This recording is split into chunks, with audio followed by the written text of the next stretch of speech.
Hello, this is What in the World from the BBC World Service with me, William Lee Adams. A few weeks ago, Russia's President Vladimir Putin announced that he would be standing for the presidency once again in his country's elections in March. He's been in power one way or another since the late 90s, and these latest elections probably aren't going to change that. So in this episode, we wanted to take a look at the man himself and how Russia has changed dramatically under his control. A little bit later on, we're going to tell you 5 facts you probably didn't know about Vladimir Putin. But first, let's look at his impact on his country. And there's no one better to talk about that than the BBC's Russia editor, Steve Rosenberg. Steve, hello. Hi. Really good to hear from you. Now, for those of us in London and around the world, we always see Steve Rosenberg in Red Square or outside of the Kremlin. It's like you've lived there your whole life. How long have you been there? I've lived here more than half of my life. 30 years, actually. I mean, I studied Russian at university. I came out in 91 to work, and I didn't expect to spend so long here, but it's a country that sort of got under my skin. I find it fascinating, and yeah, I'm still here. So many young people can only conceive of Russia under Putin's leadership. Could you rewind and tell us what Russia was like before Putin? You know, Vladimir Putin's been in power in Russia as president or prime minister for about 24 years, so you have to go back a long, long time to remember Russia before Putin, but I'll try. Let's go back a decade or so, I think, before Vladimir Putin came on the scene. So when I moved to Moscow, Russia was still part of the Soviet Union, the USSR, this giant communist empire, spanning 1/6 of the world's land surface. But just a few months after I got here, the Soviet Union fell apart. In many ways, the decade that followed that, the 1990s, was a real roller coaster. There was a lot of talk about democracy and people could speak openly and protest freely. But there was another side to the 1990s as well. There were tough economic reforms in Russia, which sent millions of people into poverty here. A lot of factories, companies shut down. A lot of people lost their jobs, and sometimes workers went months without being paid. At the same time as a tiny group of individuals kind of used their connections to government to strike rich overnight and make fortunes, become tycoons. And that sparked a lot of resentment. And there was actually war in southern Russia in the 1990s, in a part of the Russian Federation called Chechnya. This was the Russia that Vladimir Putin inherited. And how did things change in the immediate aftermath of Putin taking power? So if you go back to the year 2000, right, Putin takes over as Russian president, promising to restore order. And then gradually, you see Vladimir Putin starting to tighten control. Suddenly there's less criticism of the government on television. He kind of clips the wings of the super rich and so-called oligarchs and become quite a powerful force. Relations with the West start getting a bit more strained. But still, I'd say in his early years in power, Vladimir Putin, he was very prominent still on the international stage, so hosting big summit meetings, US presidents are coming here, but all the time Vladimir Putin is tightening his control inside Russia, and his critics and his rivals start coming under pressure. But the economy's growing, right? Austerity's growing. The key moment, I think, is in 2014. Vladimir Putin decides to send Russian troops into a part of neighbouring Ukraine, to annex the Crimean Peninsula, and also to intervene militarily in eastern Ukraine. And from that moment on, relations with America and Europe get much, much worse. The West imposes a lot of sanctions on Russia, and inside Russia, the crackdown on Vladimir Putin's critics accelerates. And of course, in February 2022, with the invasion of Ukraine, things have changed further still. What have you seen day to day? How is life different now? Since Russia launched its full-scale invasion of Ukraine, this almost feels like a different country, another country to me. Inside Russia, repression has increased a lot. So if you're a Russian citizen and you publicly criticise the authorities, you're at risk of arrest. And recently, one young Russian woman was sentenced to 7 years just for replacing price tags in supermarkets with some anti-war slogans. Since the war began in Ukraine, a lot of international sanctions have been imposed on Russia to try to put economic pressure on Russian leaders to stop the war. And those sanctions have hurt the economy to an extent, but not nearly to the extent that I think leaders in the West were hoping. So if you walk into a supermarket in Moscow, the shelves are still very full. A lot of Western products that used to be in the shops are no longer available, but some stuff has been replaced by Russian alternatives. And there are also a lot of Chinese electronic goods in the shops now. Chinese mobile phones, Chinese tablet PCs, etc. Because China and Russia have close allies. A lot more Chinese cars now on the roads.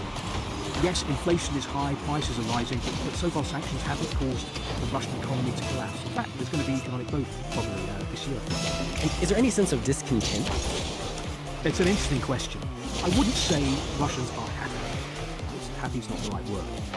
I think if you look around Moscow, a lot of Russians try to pretend that the war isn't happening. They try to put it out of their minds. I think a lot of people here believe that they can't influence what is going on. So a lot of people just put their heads down and wait for this to help.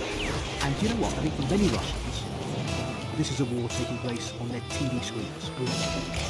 But of course, for those Russians whose sons or husbands or brothers would be drafted into the army, they can't pretend there's no war.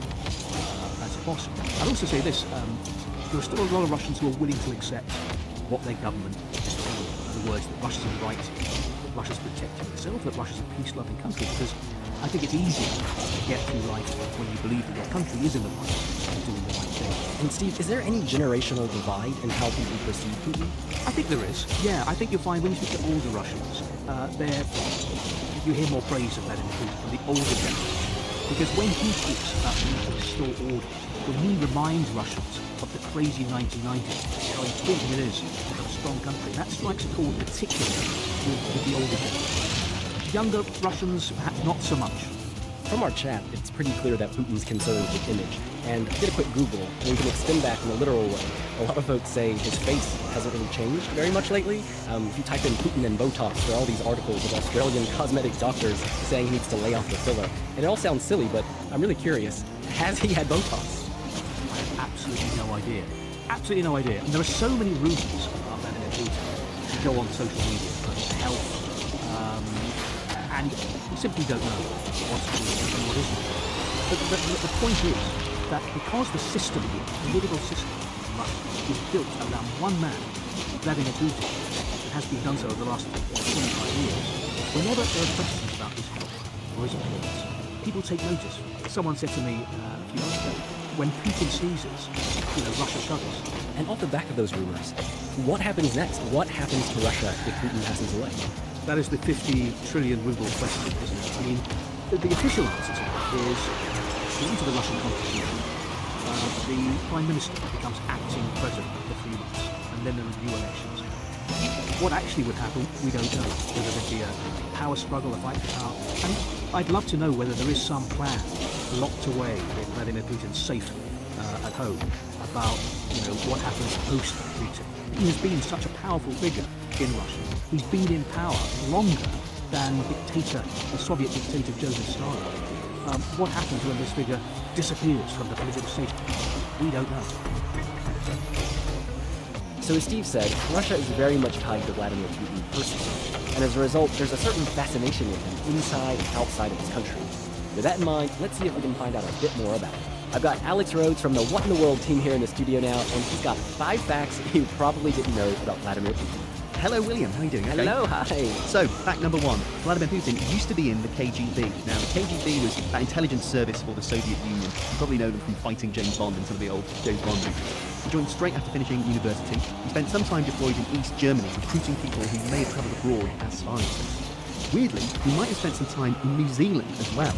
People swear they saw him working undercover as a shoe salesman in Auckland. I thought you were going to say sheep farmer. Can you imagine him fitting you for shoes at one of these shoe shops, some size 10, size 11? That would be a bit weird. Fact number 2. He might be the richest man on Earth. Now, officially, he owns an 800 square foot apartment and pays a salary of $140,000 US. Not bad, pretty good. Pretty good. But there's also this property on the Black Sea, a $1.4 billion palace. Did you say billion? $1 billion palace. It includes, it's 190,000 square feet for starters. It's got a church, an amphitheatre, a nightclub, a casino, and possibly an underground ice hockey rink. Opposition figures say this is Putin's house, this is where he lives, it's his property. He's always denied it. He says, no, I'm happy with my small apartment and my annual wage. But basically they say it's kind of like it's paid for by all these oligarchs that Steve mentioned in this chat with you, basically.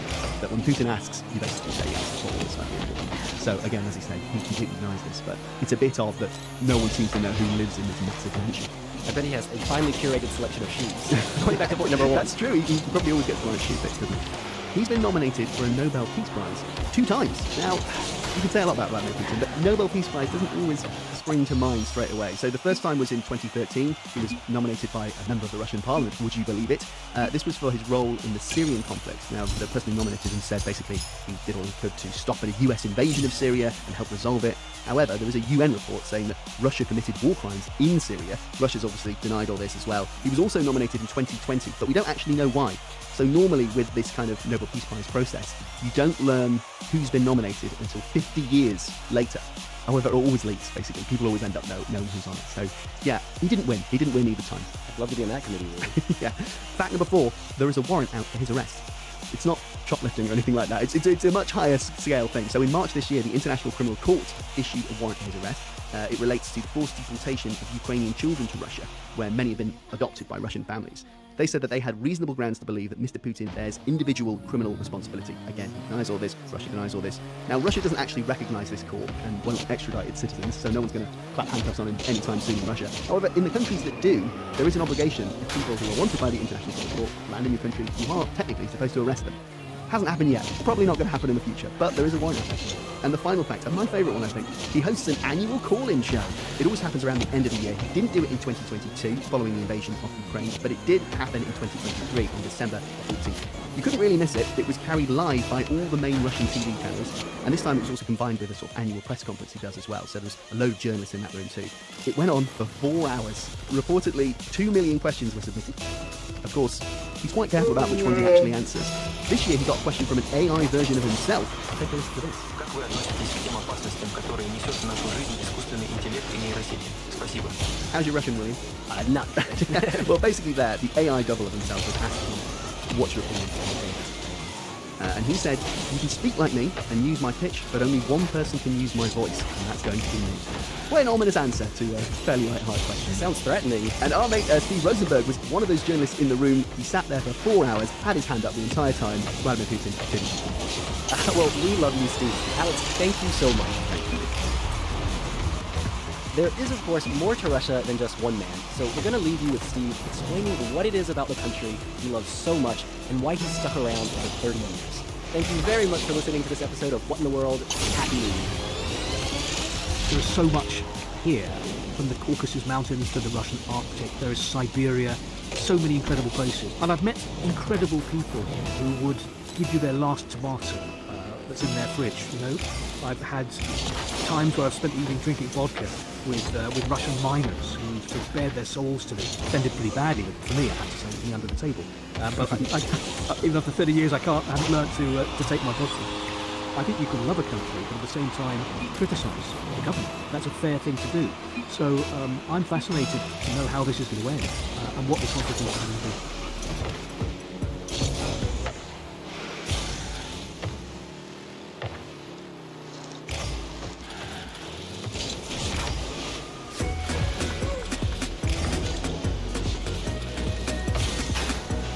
Hello, it's Hannah Gelbart here, and this is What in the World from the BBC World Service.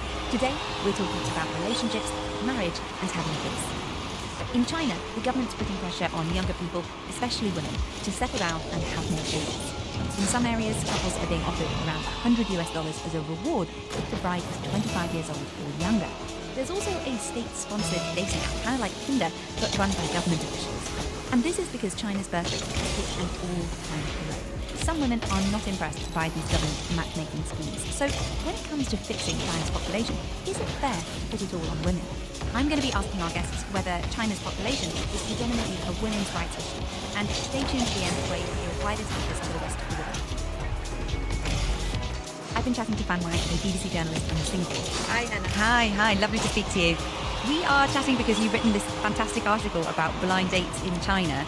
And the funny thing about these blind dates is that they are set up by people's mums. Tell me a bit about some of the experiences of women who have been on these dates, the ones that you spoke to for your article. We spoke to this person who is from southern China in a quite rich city, and she said she has been on more than 20 blind dates. 20? Yes, and they were all set up by her mom. She said the pressure coming from her parents and people around her is making her to a point that she is going to explode. She herself isn't necessarily in a rush to look for a partner, but it's just her parents and people around her all are like asking when is she going to find a partner and when is she going to get married and when to have babies. It does sound like there is so much pressure, but where does it all come from? It came from the traditional Chinese societal values. So it is hard for individuals to fight against this kind of pressure when it's something that has been going on for generations, for hundreds of years. There are more Chinese women now saying, oh, they want their own decisions. They want to find a partner not just to get married, but to be someone that you really love and they really think they can build life together.